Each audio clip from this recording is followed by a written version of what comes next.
श्री स्वामी समर्थ. परब्रह्माची अक्कलकोटमध्ये पदार्पण. वटवृक्षाखाली 40 वर्षाचा दिव्य इतिहास आणि साक्षात मृत्यूला रोखणारी थरारक सत्यकथा. श्री स्वामी समर्थ. भक्तांनो, आजचा हा व्हिडिओ केवळ कथा नाही तर साक्षात परब्रह्माच्या सानिध्यात केलेली भक्ती यात्रा आहे.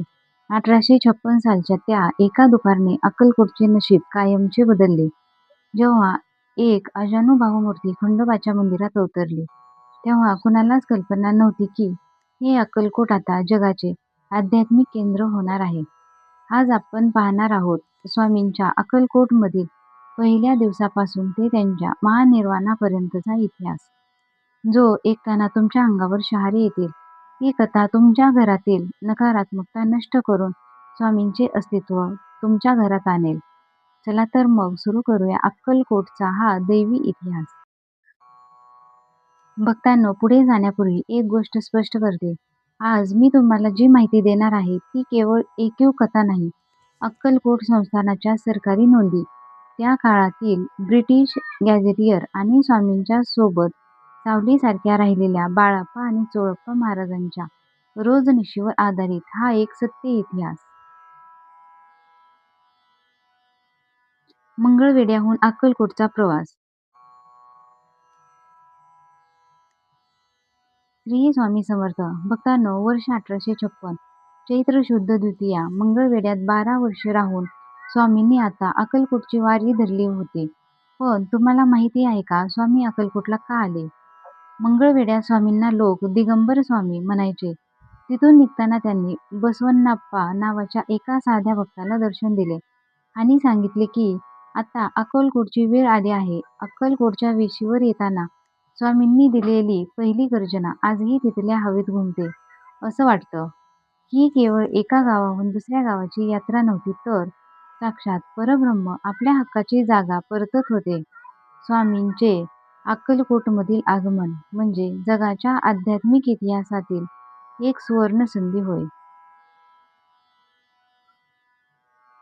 खंडोबा मंदिर आणि चोळप्पाची निष्काम भक्ती. स्वामी अक्कलकोटच्या वेशीत शिरले आणि थेट खंडोबाच्या मंदिरात गेले. अंगात केवळ एक लंगोटी, डोळ्यात अथांग शांती. अक्कलकोटच्या काही विद्वानांना स्वामींना विचारले, महाराज, आपलं नाव काय, घर कुठे? स्वामींचे उत्तर होते, आम्ही वडाचे झाड आहोत. आमचे मूळ अक्कलकोट आहे. तिथे चोळप्पा नावाचा एक गरीब भक्त उभा होता. त्याच्याकडे धन नव्हते, पण मन सोन्यासारखे शुद्ध होते. त्याने स्वामींचे तेज ओळखले आणि त्यांना आपल्या झोपडीत येण्याची विनंती केली. स्वामी राजवाडा सोडून चोळप्पाच्या साध्या झोपडीत गेले. तिथे चोळप्पाच्या पत्नीने जेव्हा विचारले, स्वामी, तुम्हाला काय देऊ? तेव्हा स्वामींनी दिलेले उत्तर प्रत्येक भक्ताने लक्षात ठेवावे. आम्हाला तुझं पक्वान्न नको, फक्त तुझं प्रेम हवं आहे. इथूनच अक्कलकोटमधील भक्तींचा उगम झाला.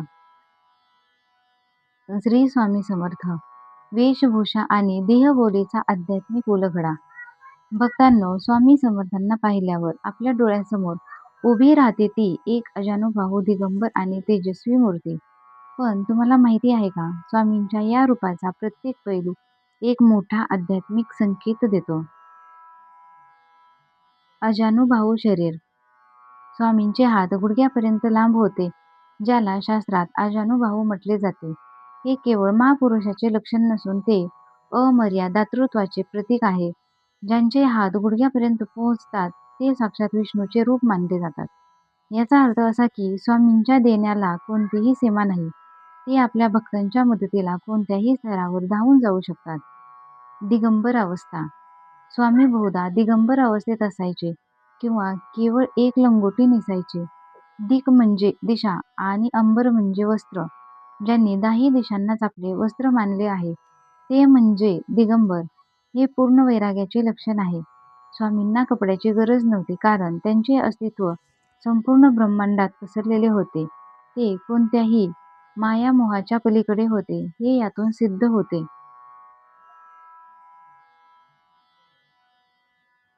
विशाल आणि तेजस्वी नेत्र. स्वामींचे डोळे मोठे आणि अतिशय तेजस्वी होते. त्यांचे डोळे त्रिकाल ज्ञानी होते. स्वामींकडे पाहिल्यावर भक्तांना अनेकदा असे वाटायचे की स्वामी त्यांच्या आरपार पाहत आहेत. ते केवळ शरीर पाहत नव्हते, तर भक्ताच्या जन्मांतरीची कर्मे पाहत असत. त्यांच्या एका नजरेत समोरच्याचे पाप भस्म करण्याची आणि नशिबाचा पासवर्ड बदलण्याची ताकद होती. बसण्याची पद्धत. स्वामी अनेकदा एका गुडघ्यावर हात ठेवून किंवा सहज स्थितीत बसायचे. हे सहज समाधी स्थितीचे लक्षण आहे. आपण ध्यानासाठी डोळे मिटून बसतो, पण स्वामींची स्थिती अशी होती की ते उघड्या डोळ्यांनी संपूर्ण विश्वाच्या हालचालीवर नियंत्रण ठेवत असत. त्यांचे बसणे हे स्थैर्य आणि आत्मविश्वास दर्शवते. जणू ते जगाला सांगत होते, "मी बसलो आहे ना, मग तू कशाला काळजी करतोस?" कधी बाललीला तर कधी रुद्र अवतार. स्वामी कधी लहान मुलांसारखे हसायचे तर कधी प्रचंड रागवायचे. हा त्यांच्या देहबोलीचा सर्वात महत्त्वाचा भाग.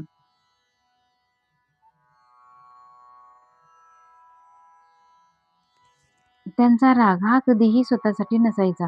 जेव्हा ते रागावून ओरडायचे किंवा दगड मारायचे, तेव्हा ते प्रत्यक्षात त्या भक्तावर आलेले मोठे संकट किंवा त्यांच्या प्रारब्धीत कठीण कर्म कापून काढत असायचे. त्यांची बाललीला ही निरागसता आणि शुद्ध भक्ती दर्शवते. भक्तांनो, जेव्हा आपण स्वामींच्या या रूपाचे ध्यान करतो, तेव्हा आपल्याला केवळ एक माणूस दिसत नाही, तर साक्षात ब्रह्मांड नायक दिसतो. त्यांच्या या देहबोलीतून आपल्याला एकच शिकवण मिळते, बाह्य रूपावरून जाऊ नका, अंतरातील त्या परब्रह्माला ओळखा. जर स्वामींची ही अजानुबाहू मूर्ती तुमच्या डोळ्यासमोर स्थिर झाली, तर समजा तुमची आणि त्यांची फक्त लहरी जुळायला सुरुवात झाली आहे. वटवृक्षाचे आध्यात्मिक रहस्य आणि राजाची परीक्षा. स्वामींनी अक्कलकोटमध्ये वास्तव्यासाठी नेमका तोच वटवृक्ष का निवडला? भक्तांनो, तो वटवृक्ष म्हणजे साक्षात दत्तगुरूंचे रूप मानले जाते. त्या झाडाखाली बसल्यावर स्वामींची ऊर्जा संपूर्ण अक्कलकोटमध्ये पसरायची. जेव्हा अक्कलकोटचे राजे मालोजीराजे भोसले यांना स्वामीबद्दल कळाले, तेव्हा त्यांच्या मनात शंका आली. त्यांनी स्वामींना राजवाड्यात बोलवायला पाठवले, पण स्वामी हलले नाहीत. शेवटी राजे स्वतः तेथे आले. राजाच्या मनात विचार आला, जर हे देव असतील तर त्यांनी माझ्या मनातलं ओळखावं. स्वामींनी राजाकडे पाहिलं आणि एका क्षणात राजाला स्वामींच्या जागी त्याचे आराध्य दैवत दिसले. राजाचे डोळे पाणावले. राजाने सोन्याची नाणी स्वामींच्या समोर ठेवली, पण स्वामींनी ती मातीत फेकून दिली. स्वामींनी जगाला शिकवले की दागदागिन्यांनी देव मिळत नाही, तो फक्त नम्रतेने मिळतो. मृत्यूला रोखणारी थरारक लीला आणि सर्पदंश. स्वामींच्या दरबारात एकदा एक अहंकारी मांत्रिक आला. त्याने स्वामींना आव्हान दिले आणि एका पेटारात बंद असलेला विषारी नाग स्वामींच्या अंगावर सोडला. संपूर्ण अक्कलकोट भीतीने थरथर कापले. तो नाग स्वामींच्या अंगावर सरपटत गेला, पण स्वामींच्या डोळ्यात पाहताच तो शांत झाला. स्वामी गरजले, "अरे, या नागावर सुद्धा माझी सत्ता आहे. तो कोणाला घाबरवतोस?" त्याच क्षणी त्या मांत्रिकाला रक्ताच्या उलट्या सुरू झाल्या. तो मृत्यूच्या दारात असताना स्वामींनी आपल्या हाताने त्याला विभूती लावली आणि त्याचे प्राण वाचवले. स्वामींची ही करुणाच त्यांना परब्रह्म बनवते.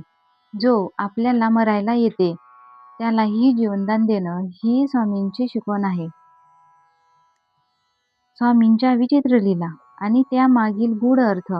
भक्तांनो, अनेकदा आपण वाचतो की स्वामी कोणाला तरी दगड मारायचे, कोणाला तरी शिव्या द्यायचे किंवा कधी-कधी भर थंडीत अंगावर पाणी ओतून घ्यायचे. पाहणाऱ्याला हे वेडेपणा वाटायचा, पण या प्रत्येक कृतीमागे स्वामींचा एक दिव्य हेतू असायचा. चला तर मग या विचित्र वाटणाऱ्या लीलांचा उलगडा करूया. स्वामी दगड का मारायचे? दगड की संकट निवारण. स्वामी अनेकदा अचानक जमिनीवरचा दगड उचलायचे आणि समोर उभ्या असलेल्या भक्ताला मारायचे. लोक घाबरून पळायचे. खरे कारण, भक्तांनो, स्वामी ज्याला दगड मारायचे, प्रत्यक्षात ते त्या भक्ताला मारत नसायचे, तर त्याच्यावर येणारे एखादे प्राणघातक संकट किंवा त्याच्या नशिबातील खराब काळ त्या दगडाच्या रूपाने मारून लांब फेकत असायचे. ज्याला स्वामींचा दगड लागला, समजायचं की त्यांचं एखादं मोठं अपघाती संकट टळलं. स्वामींच्या शिव्या, शाप की वरदान.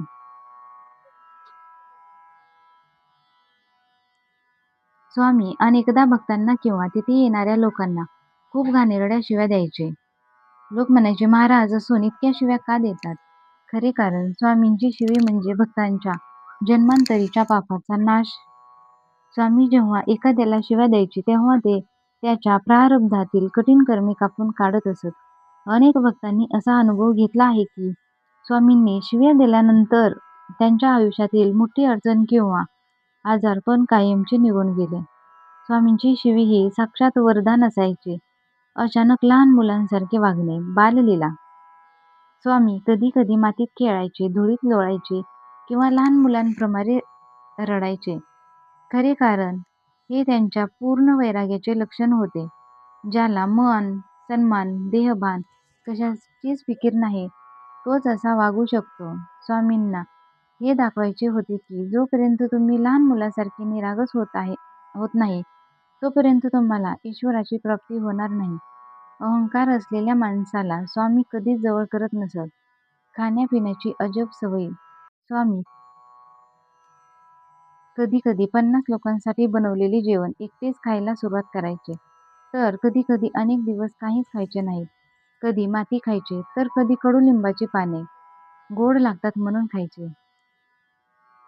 खरे कारण स्वामी हे सिद्ध करायचे की हा देह पंचमहाभूतांचा बनलेला आहे आणि ते अन्नावर अवलंबून नाहीत.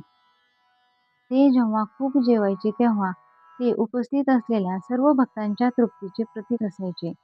एकाने जेवले तरी सर्वांचे पोट भरायचे, ही त्यांची अन्नपूर्णा शक्ती होती.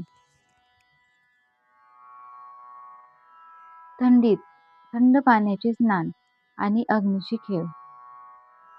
कडाक्याच्या थंडीत स्वामी थंड पाण्याने स्नान करायचे किंवा कधी धगधगत्या विसावर हात ठेवायचे.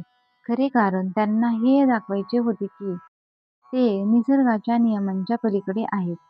थंडी, उष्णता, सुख, दुःख यापैकी काहीही त्यांच्या आत्म्याला स्पर्श करू शकत नाही. ते साक्षात अव्याहत चैतन्य होते. भक्तांनो, श्री स्वामींच्या या लीला पाहून कधीही त्यांना सामान्य माणूस समजू नका. त्यांचा प्रत्येक शब्द हा मंत्र होता आणि त्यांची प्रत्येक हालचाल हे एक ऑपरेशन होते. तुमच्या दुःखाचं आणि कर्माचं ऑपरेशन जर स्वामींनी तुम्हाला आयुष्यात कधी दणका दिला, तर समजा ते तुमचं नशीब घडविण्यासाठीच आहे. कारण सोनं सुद्धा अग्नीत तापल्याशिवाय त्याला झळाळी येत नाही. अन्नपूर्णा लीला आणि स्वामींच्या दैनंदिन सवयी. एकदा चोळप्पाच्या घरी हजारो लोक जमले आणि अन्न फक्त 50 लोकांइतकेच होते. चोळप्पा घाबरला, पण स्वामी शांत होते. स्वामींनी अन्नाच्या भांड्यावर आपले कांबळे टाकले आणि सांगितले की आता वाढायला सुरुवात करा. आश्चर्य म्हणजे त्या भांड्यातून हजारो लोकांची तृप्त होऊन जेवण केले, पण अन्न संपले नाही.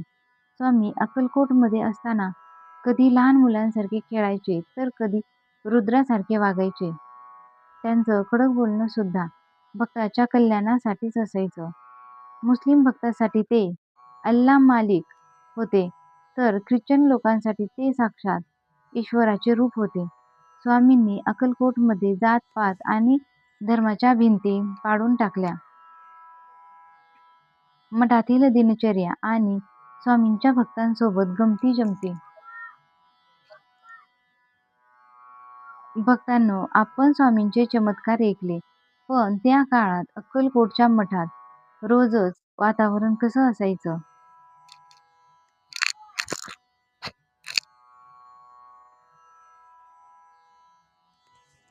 स्वामींचा दिवस कसा सुरू व्हायचा? चला आपण काही वर्ष मागे जाऊया आणि त्या पवित्र मठात फेरफटका मारूया. मठातील मंगल पाठ, काकड आरती आणि स्नान. अक्कलकोटची पहाट व्हायची ती स्वामींच्या जयघोषाने. पहाटेच्या वेळी स्वामींना उठवण्यासाठी काकड आरती व्हायची. त्यानंतर स्वामींच्या स्नानाचा सोहळा असायचा. स्वामींना स्नान घालताना ते कधी लहान मुलांसारखे हसायचे, तर कधी पाण्याशी खेळायचे. स्नानानंतर स्वामी आपल्या लाकडी पाटावर बसायचे. त्यांच्या कपाळावर अष्टगंधाचा टिळा असायचा, जो त्यांच्या तेजात भर घालायचा. महानैवेद्य आणि स्वामींची खाण्याची पद्धत. दुपारच्या वेळी जेव्हा महानैवेद्य यायचा, तेव्हा तिथे एक वेगळीच लीला घडायची. स्वामींना अर्पण केलेला नैवेद्य ते स्वतः तर खायचेच, पण मध्येच एखाद्या कुत्र्याला किंवा पक्ष्याला सुद्धा त्यातील घास द्यायचे. स्वामी म्हणायचे, "अरे यात आणि माझ्यात फरक काय? तोही मीच आहे." कधी-कधी स्वामी भक्तांच्या ताटातील एखादा पदार्थ उचलून खायचे, ज्यामुळे त्या भक्ताचे भाग्य उजळून निघायचे. भक्तांच्या गमती-जमती आणि स्वामींची विनोदबुद्धी. स्वामी फक्त गंभीर नव्हते, तर त्यांची विनोदबुद्धी सुद्धा विलक्षण होती. मठात अनेकदा हसण्याचे कारंजे उडायचे. चोळपाची फजिती. एकदा चोळपाला वाटले की स्वामींना गुपचूप काहीतरी खाऊ घालूया. स्वामींनी ते ओळखले आणि चोळपाच्या खिशातून तो पदार्थ काढून सर्वांसमोर त्यांची गंमत केली. कडक शिस्त.